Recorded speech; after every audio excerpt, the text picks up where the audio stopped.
Bonsoir à toutes et à tous, c'est un plaisir de vous retrouver pour ce rendez-vous incontournable de l'actualité. Voici les événements qui vous seront développés dans cette édition.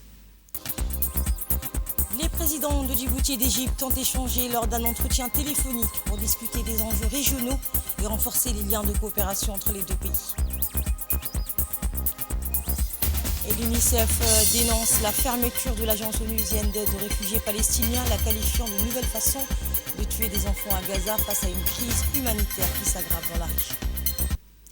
Nous ouvrons avec un entretien téléphonique de premier plan. Le président de la République, Ismaël Omar Guelleh, s'est entretenu hier avec son homologue égyptien, Abdel Fattah al-Sisi. Au cours de cet échange, les deux chefs d'État ont réaffirmé l'importance des relations bilatérales privilégiées qui lient leurs nations et ont abordé les grandes questions d'actualité tant régionales qu'arabes. Cet échange a aussi été l'occasion de réitérer leur engagement commun pour la paix et la stabilité dans la région. Ces discussions s'inscrivent dans le cadre des consultations régulières du président Guelleh avec les dirigeants de pays amis et frères.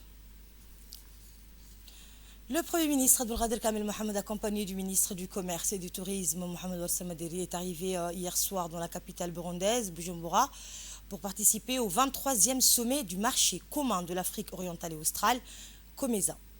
Et bien, dès son arrivée à l'aéroport, il a été accueilli chaleureusement par le ministre des Affaires étrangères du Burundi, entouré de hauts dignitaires burundais. La cérémonie de bienvenue, imprégnée de la culture locale, a été marquée par des danses et chants traditionnels réservés aux invités de marque. Cet accueil symbolise non seulement l'importance du sommet, mais aussi la volonté de renforcer les liens d'amitié entre les pays membres. Ce sommet, qui s'inscrit dans la continuité de la réunion des ministres des Affaires étrangères tenue en amont, réunira les chefs d'État et de gouvernement des pays membres du COMESA. Le ministre des Affaires étrangères et de la coopération internationale, Mohamed Ali Youssef, a représenté notre pays lors de cette rencontre préparatoire où les ministres ont discuté des principaux enjeux et priorités régionales. Le thème principal de ce 23e sommet est l'accélération de l'intégration régionale, en mettant un accent particulier sur le développement des chaînes de valeur régionales dans des secteurs clés. Il s'agit notamment de l'agriculture résiliente face au changement climatique, de l'exploitation minière responsable et du développement touristique.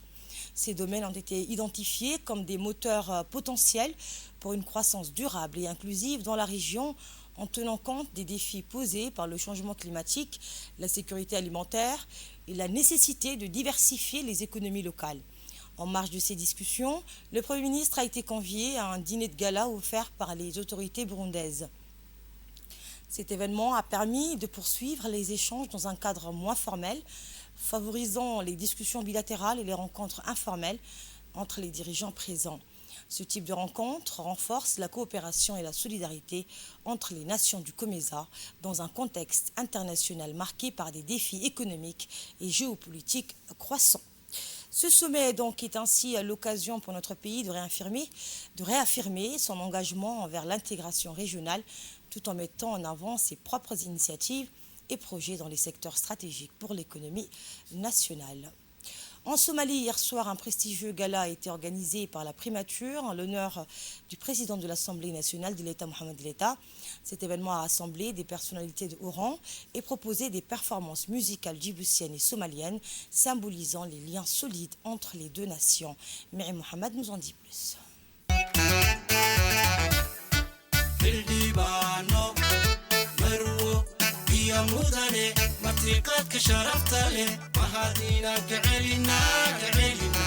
Hier soir, les locaux de la primature ont accueilli une soirée des galas prestigieuse en l'honneur de l'honorable Dileta Mohamed Dileta, président de l'Assemblée nationale de Djibouti. À cette réception organisée par Sheikh Adan Mohamed Nour, président de l'Assemblée nationale des Somalies, a été marquée par une ambiance de ferveur et d'enthousiasme. L'événement a rassemblé de nombreuses personnalités de haut rang, notamment le Premier ministre Hamza Abdi et le ministre des Affaires étrangères Ahmed Moalen Firi, ainsi que plusieurs membres influents du gouvernement. Parmi les invités d'honneur figuraient également M. Abdelaziz Mohamed Hassan, président de la région du Sud-Ouest, et Ahmed Abdi Khairi, président de la région de Galmoudoug, Ali Abdillahi Hassan, président de la région du Hir Shabelle. En réponse à la sollicitation du peuple somalien et pour célébrer l'histoire commune de deux nations, en particulier la conférence d'Arta, le groupe national djiboutien Degan a été convié à animer la soirée. Ces derniers a offert des performances vivantes chargées de nostalgie. Le célèbre groupe musical somalien Encode a également participé à ces festivités, enrichissant d'une touche musicale inoubliable.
Djibouti walaba matana parlamana leenuna walaba matana adaniya dilaytaya walaba walalo kalamani waligo walaba walalo kalamani waligo Mogadiscio iya Djibouti walaba matana. Toujours dans le cadre de sa visite officielle à Mogadiscio, Dileta Mohamed Dileta a également rencontré le président de la Chambre haute somalienne, Abdi Hashi Abdillahi. Ensemble, ils ont réaffirmé les valeurs de fraternité et de solidarité qui unissent Djibouti et la Somalie, tout en discutant des moyens de renforcer leur coopération bilatérale. À suivre dans cette séquence. De sa visite officielle dans la capitale de la République fédérale des Somalie, le président de l'Assemblée nationale du l'État Mohamed Dileta et sa délégation ont été reçus aujourd'hui, jeudi, par le président de la Chambre haute, Abdi Hashin Abdillahi. Son Excellence Dileta Mohamed Dileta a tout d'abord voulu féliciter le président du Sénat pour sa réélection à la tête de cette institution. Le président s'est aussi réjoui de sa visite dans son deuxième pays et a exprimé en son nom et celle de sa délégation et celle du peuple djiboutien sa joie d'être parmi ses frères. L'honorable président Hashi a à son tour voulu saisir l'opportunité pour transmettre à travers le président de l'Assemblée nationale le remerciement et la gratitude du peuple somalien au chef de l'État Ismaïl Omar Guelleh, pionnier de la paix en Somalie depuis sa prise de fonction. Il a voulu exprimer les sentiments de fraternité, de solidarité et de proximité sur tout le point avec le peuple de Djibouti. Le président de l'État a assuré par l'entremise du président de la Chambre haute le même sentiment réciproque du peuple djiboutien envers le peuple frère de Somalie. Les deux responsables ont aussi évoqué plusieurs sujets d'intérêt commun. Dans l'actualité également, l'Université de Djibouti a organisé hier un atelier international sur la modélisation mathématique et les innovations en sciences des données, réunissant des experts pour explorer l'impact de ces avancées dans des domaines stratégiques, affirmant ainsi son rôle de leader académique et scientifique. Les détails avec Samad Al-Saïd. L'Université de Djibouti a accueilli hier l'atelier international intitulé Mathematical Modeling and Innovation in Advanced Data Science, un événement prestigieux qui s'est tenu à la faculté d'ingénierie en présence du ministre d'Enseignement supérieur et de la Recherche, Dr Nabil Mohamed Ahmed. Cet atelier a réuni des enseignants-chercheurs de l'Université de Djibouti ainsi que des experts issus de l'Université internationale régionale, institutions nationales. L'objectif de cette rencontre était de favoriser les échanges approfondis autour de la modélisation mathématique avancée appliquée et de domaines clés tels que l'épidémiologie, le climat, l'environnement, la démographie et la gestion portuaire.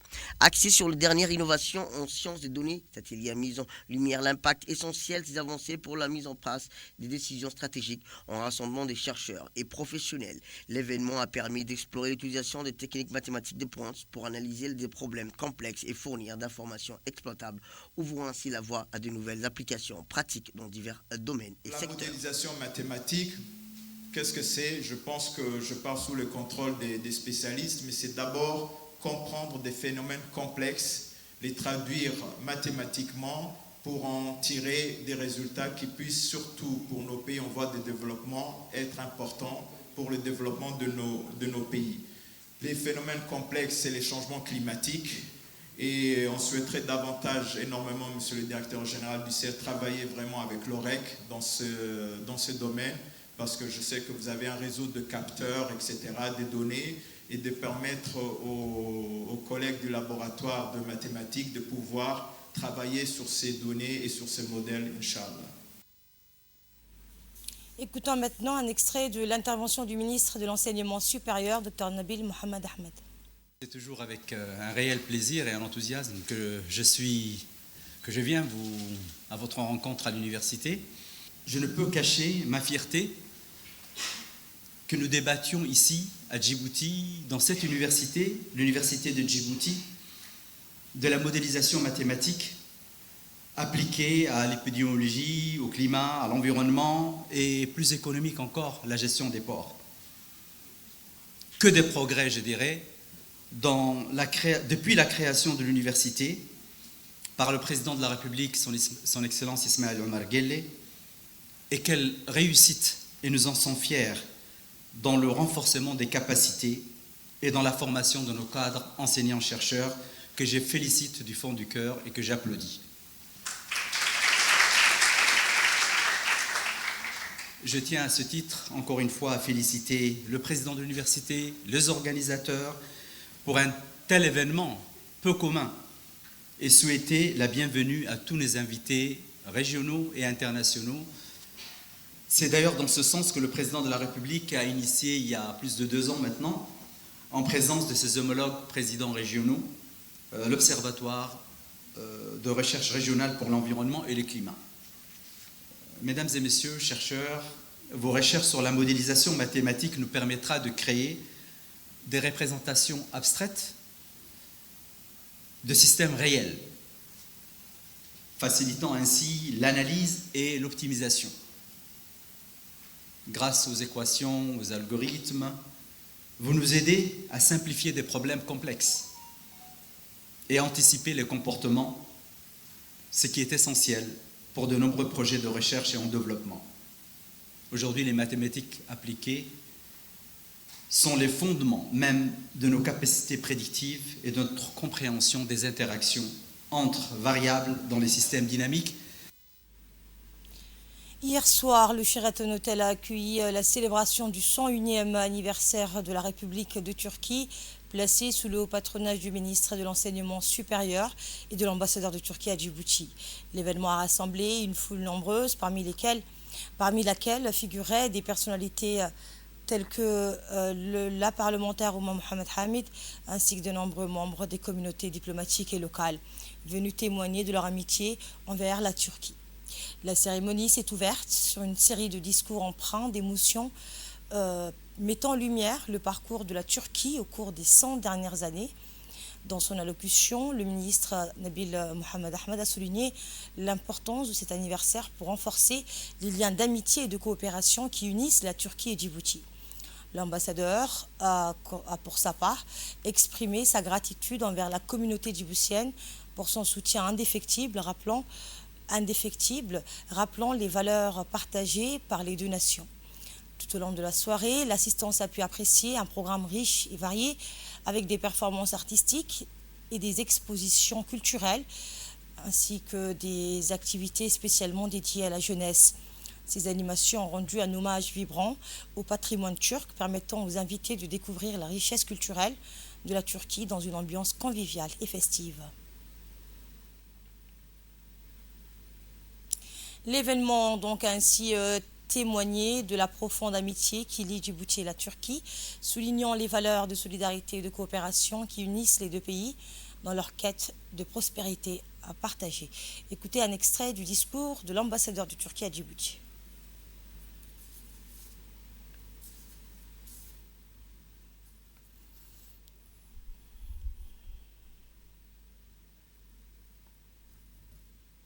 Je souhaite la bienvenue à cette réception que nous organisons à l'occasion de la fête nationale de la République de Turquie le 29 octobre.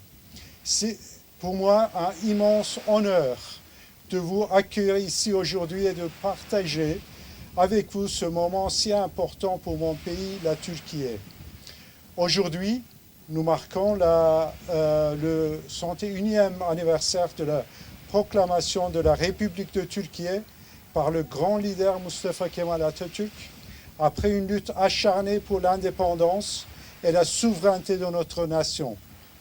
Ce jour est le symbole de la volonté du peuple turc de construire un État moderne, démocratique et laïque, fondé sur la justice et le respect des droits de l'homme.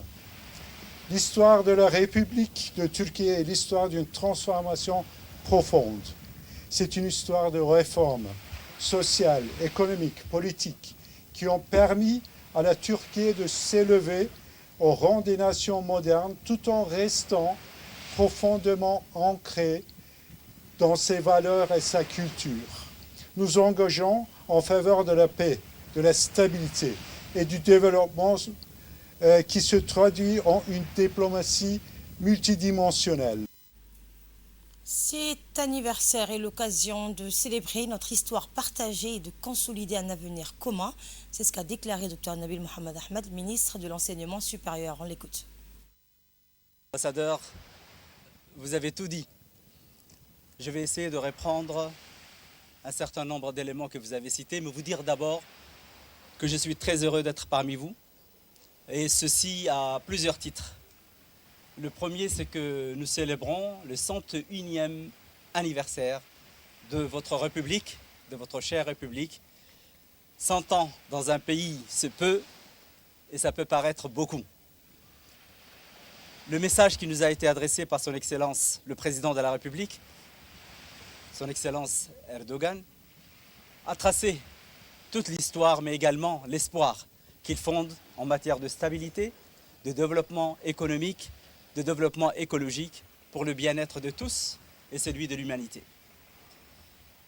En ce qui concerne Djibouti, vous avez parlé des très bonnes relations que nous avons entre les deux pays, de l'amitié qui relie le président Guelleh avec le président Erdogan, de leur vision du monde en matière de stabilité, en matière de paix, en matière de partage, en matière de développement socio-économique. Je voudrais juste citer l'importance des échanges commerciaux entre les deux pays, et je dirais que j'ai eu la chance, étant ministre depuis 2011, de voir l'évolution en si peu de temps. Ce que nous avons construit ensemble en 10 ans, les échanges commerciaux entre nos deux pays sont là, marquants et parmi les plus importants en Afrique. Le président de l'université de Tianjin pour les techniques ferroviaires a récemment visité Djibouti pour renforcer le partenariat avec le ministère de l'Éducation nationale en vue de transformer l'atelier Luban en un centre d'excellence pour la formation technique ferroviaire, consolidant ainsi les relations stratégiques entre la Chine et Djibouti. Voici un magazine de la rédaction.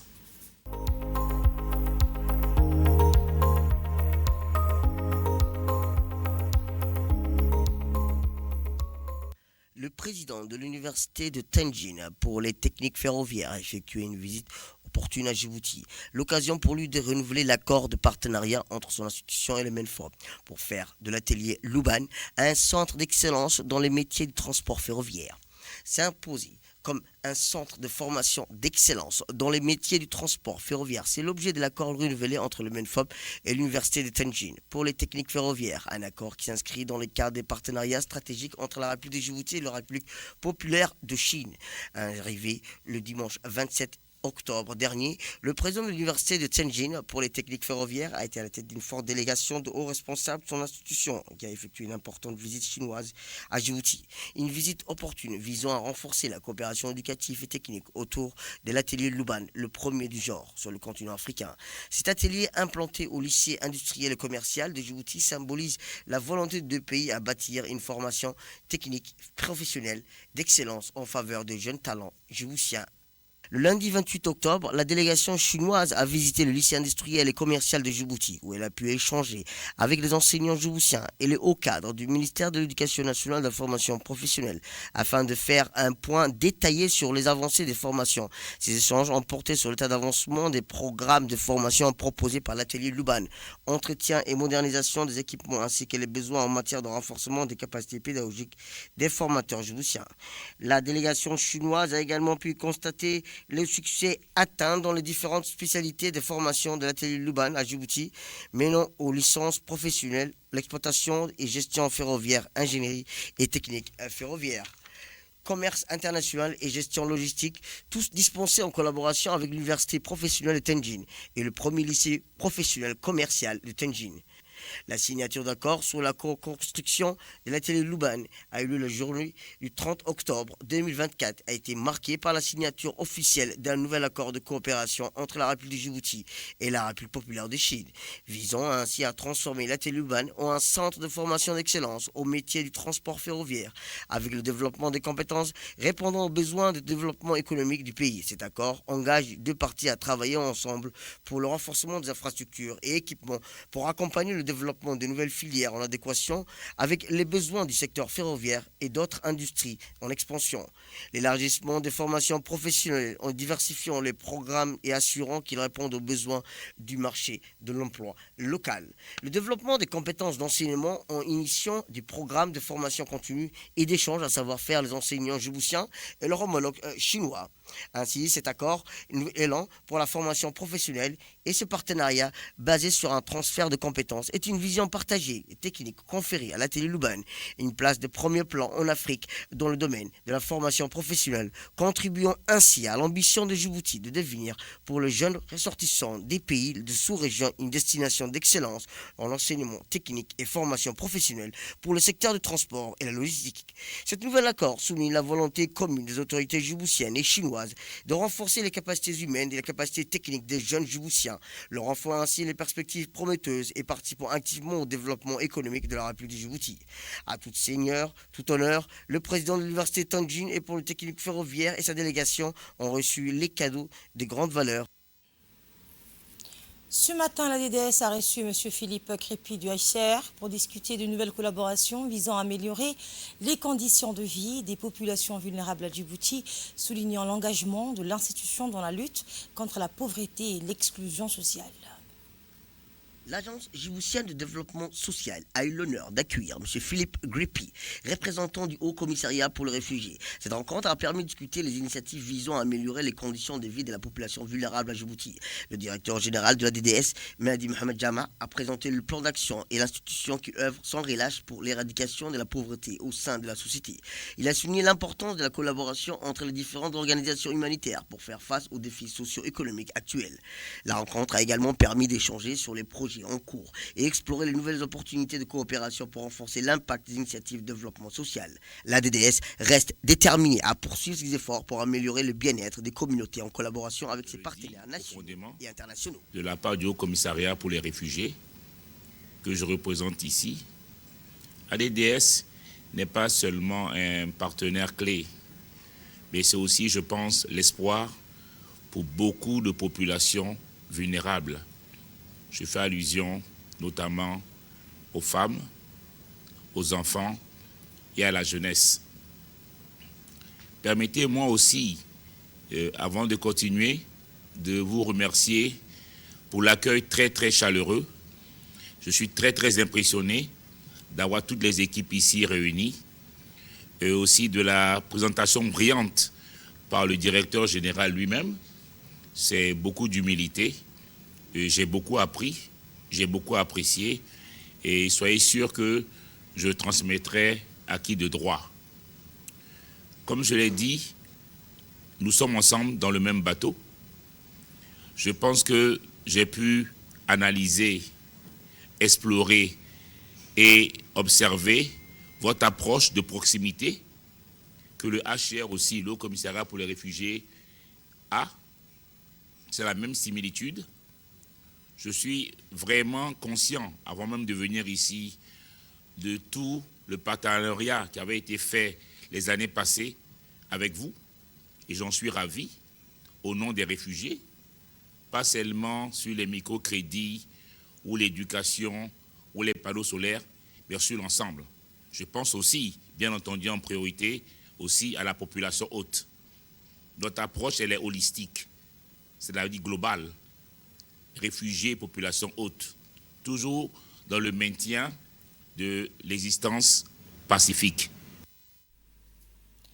Le directeur général de la DDS a affirmé de son côté que leur mission est de soutenir les plus démunis et de travailler main dans la main avec des partenaires tels que le HCR pour bâtir des solutions durables et inclusives. Nous l'écoutons.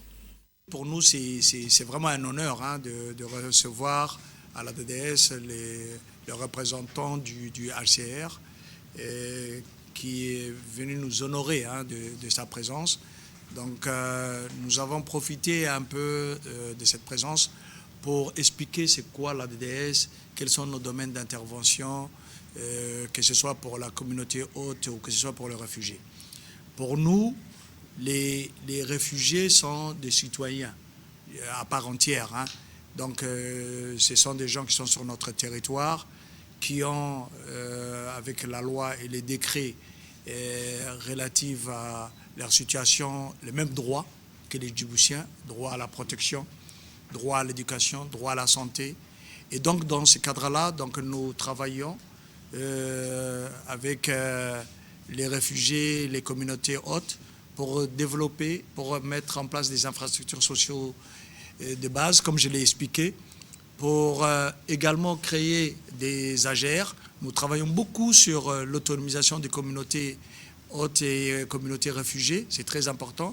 Nous avons eu 4 financements avec le HCR, et ça c'est vraiment extrêmement important parce que ça permet à ces gens-là d'avoir de l'espoir. Et ces gens-là, aujourd'hui, ils ont pu, comme on a pu le montrer, créer des AGR. Ils sont devenus aussi des contribuables, comme les Djiboutiens, et c'est vraiment très, très important. Comme à l'accoutumée, le ministère du Commerce et du Tourisme poursuit ses opérations de contrôle sur le terrain pour observer l'évolution des prix des denrées de première nécessité. L'objectif principal de ces interventions est double. D'une part, garantir la disponibilité des produits essentiels sur le marché et d'autre part, veiller au respect des prix homologués par les autorités compétentes.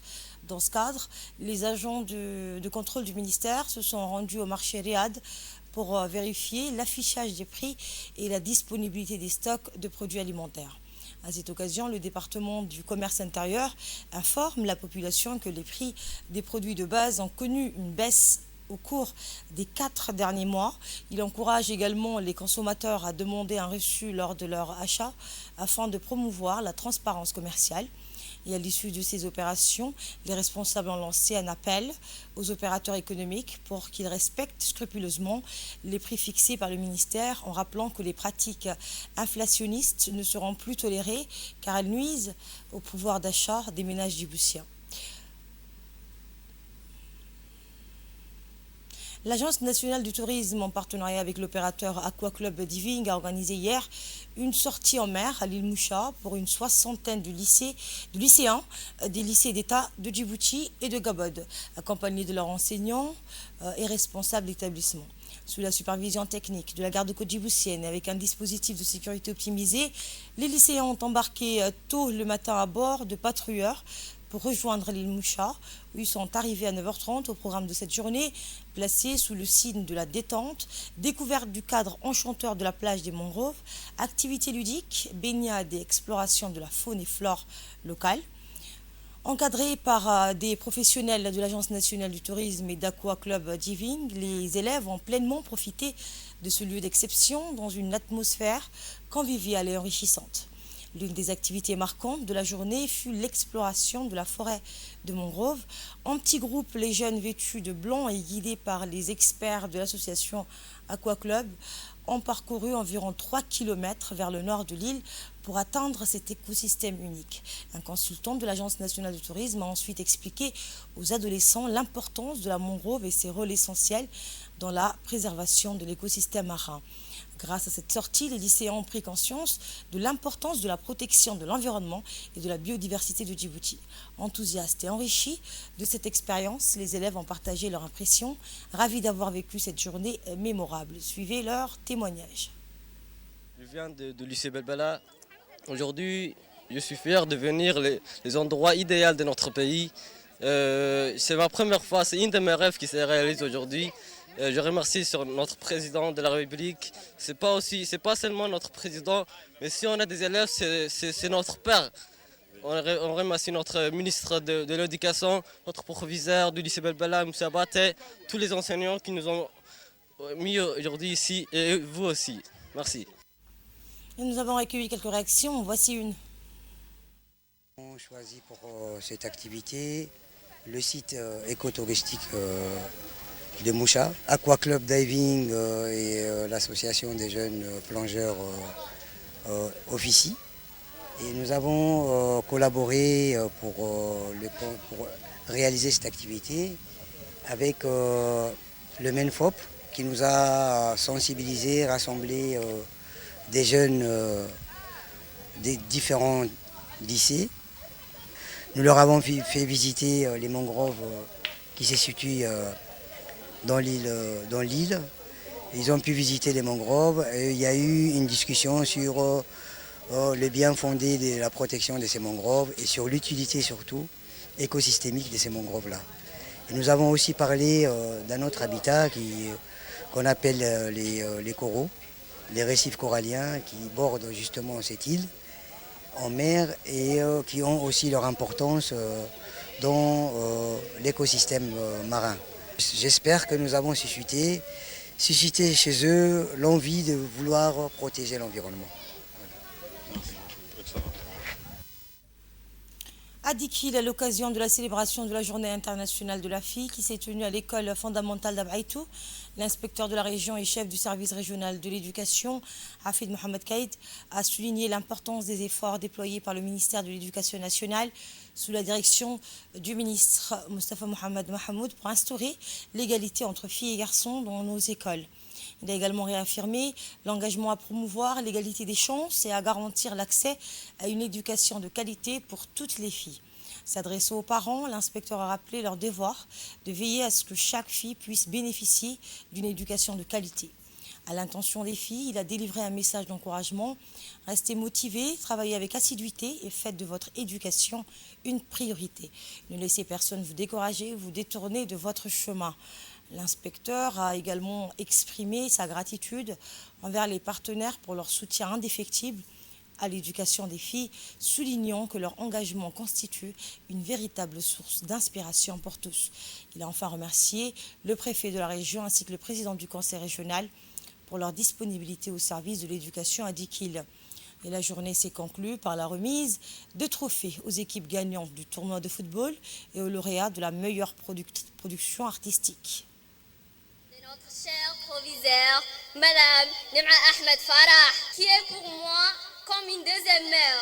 Elle m'a aidée alors que je n'avais pas l'espoir de reprendre, de continuer en toute dignité mes années d'études au lycée. Aussi, toutes les filles, de ne jamais abandonner, de ne pas peser le roi, car l'école est un outil et un atout pour nous tous.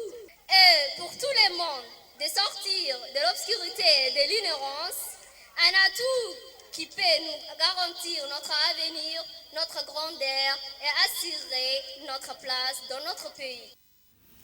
La représentante de l'UNICEF a souligné l'importance de l'éducation des filles pour une société équitable. Aujourd'hui, la journée internationale de la rétention des jeunes filles à l'école avec l'UNICEF qui promouvoit la scolarisation des jeunes filles. En effet, il est important de rappeler que dans le passé, l'accès à l'éducation nationale pour les jeunes filles était dérisoire, mais de nos jours, ce n'est plus le cas, car le résultat de tant d'années a donné ses fruits. Grâce à la politique et la bonne vision du président de la République, son Excellence M. Ismaël Omar Guelleh, sous l'impulsion de notre ministre de l'Éducation nationale, M. Moustapha Mohamed Mahamoud, le but est de mettre sur les mêmes pieds d'égalité des chances au niveau de scolarisation des garçons et des filles. L'objectif général est de permettre à l'enfant, quel que soit le sexe, l'équilibre, l'égalité des chances, non seulement à l'éducation, mais aussi dans toutes les instances de la vie, afin de développer l'autonomie de l'enfant tout en stimulant ses compétences, ses capacités d'apprentissage et ses aptitudes dans le respect de la dignité humaine, l'estime et la confiance en soi. Je me retrouve au sein du collège de Abaïtou pour prendre part aux activités de célébration de la Journée internationale de la fille autour du thème retenu cette année, la vision des filles pour l'avenir. Le 11 octobre est la Journée internationale de la fille, journée qui est consacrée à célébrer les voix et les capacités des filles, à défendre leurs droits partout dans le monde et à réfléchir aux défis auxquels elles demeurent confrontées à raison de leur genre. Lors de son discours, M. Hafid Mohamed Akaïd a délivré un message fort aux filles présentes. Il les a encouragées à poursuivre leurs rêves éducatifs sans se laisser décourager. Nous l'écoutons. En ce jour où nous célébrons les progrès que nous avons réalisés dans la rétention des filles à l'école. C'est avec fierté que je prends la parole pour souligner l'effort du ministère de l'Éducation nationale et de la formation professionnelle, à sa tête son Excellence, M. Moustapha Mohamed Mahamoud, pour le combat qu'il a mené pour rendre l'égalité de sexe et l'inclusion des jeunes filles dans notre système éducatif une réalité. Depuis de nombreuses années, le ministère de l'Éducation nationale et de la formation professionnelle a mis en place une série d'actions visant à encourager et à soutenir la scolarisation des filles. Parmi ces actions, les campagnes de sensibilisation ont été un outil vital dans la lutte contre la stéréotype de genre qui peuvent limiter les aspirations des jeunes filles. En cassant les barrières sociales et culturelles, nous avons progressivement ouvert la voie à un environnement scolaire plus inclusif et équitable pour tous. De plus, des formations spécifiques ont été développées pour les enseignants afin de les sensibiliser à la question de l'égalité de sexe et de les outiller pour les accompagner au mieux de tous les élèves, quel que soit leur genre. Nous restons toujours au sud du pays, à Lissabi, cette fois où le LANA est actuellement en tournée d'audit et d'inspection dans les entrepôts et boutiques des 5 régions de l'intérieur, dans le cadre d'un programme de suivi et de surveillance régulier de la qualité des denrées alimentaires consommées par les populations locales. La brigade mobile du laboratoire LANA, composée d'ingénieurs spécialisés en qualité et sécurité alimentaire ainsi que de techniciens supérieurs, s'est rendue à Lissabi. Le préfet Abdelmalik Mohamed Benoïta leur a réservé un accueil chaleureux dans ses bureaux. Au cours de cette rencontre, le préfet a exprimé sa gratitude envers les inspecteurs pour leur collaboration et leur engagement en faveur de la santé publique. À l'issue de la réunion, l'équipe de la brigade mobile, en collaboration avec des éléments de la gendarmerie, a procédé à des contrôles dans divers points de vente de denrées alimentaires, notamment dans les grands entrepôts, les boutiques et chez les détaillants. Lors de ces inspections, plusieurs infractions ont été constatées. Les gendarmes de la brigade de sécurité routière du PK12 et de la brigade de Ouéa sont intervenus hier simultanément sur les sites de Ouéa et de Omar Jagar, suite à un appel d'urgence émis par le centre opérationnel de la gendarmerie. Cet appel signalait 2 accidents de la circulation impliquant des camions remorques renversés sur la route nationale numéro 1, conséquence des conditions météorologiques défavorables. Les gendarmes ont rapidement sécurisé les lieux et dégagé la chaussée partiellement obstruée par les véhicules accidentés, permettant de rétablir la circulation sur ce corridor essentiel. Leur intervention a ainsi permis d'éviter des embouteillages majeurs. Une équipe logistique a également été mobilisée pour relever les camions sur les 2 sites concernés. Les opérations de dégagement se sont poursuivies jusqu'au rétablissement complet du trafic sur la route nationale numéro 1. Le haut commandement de la gendarmerie rappelle aux usagers de la route l'importance de la prudence et du respect du code de la route, notamment en cas d'intempéries.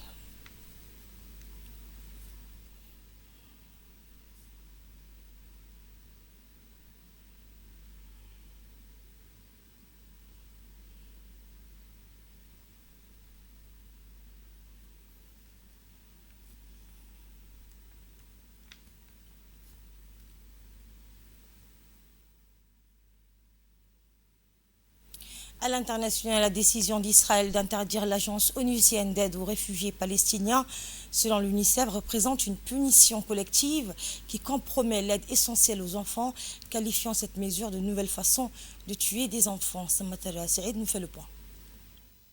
Les agences des Nations Unies ont qualifié la décision d'Israël d'interdire l'Office des secours et des travaux des Nations Unies pour les réfugiés palestiniens dans le Proche-Orient, l'UNRWA, de punitions collectives à l'encontre des habitants de Gaza. L'UNRWA fournit à la quasi-totalité de la population de Gaza des produits de première nécessité à répondre à ses besoins en passant par Israël. Israël a adopté une loi interdisant à l'agence d'opérer en affirmant que les personnels de l'UNRWA étaient impliqués dans l'attaque du 7 octobre. James Weather, porte-parole de l'UNICEF, affirme que ces décisions signifient un nouveau moyen qui a été trouvé pour tuer des enfants. Merci pour votre attention. On se retrouve bientôt pour un nouveau journal. Excellent week-end à vous.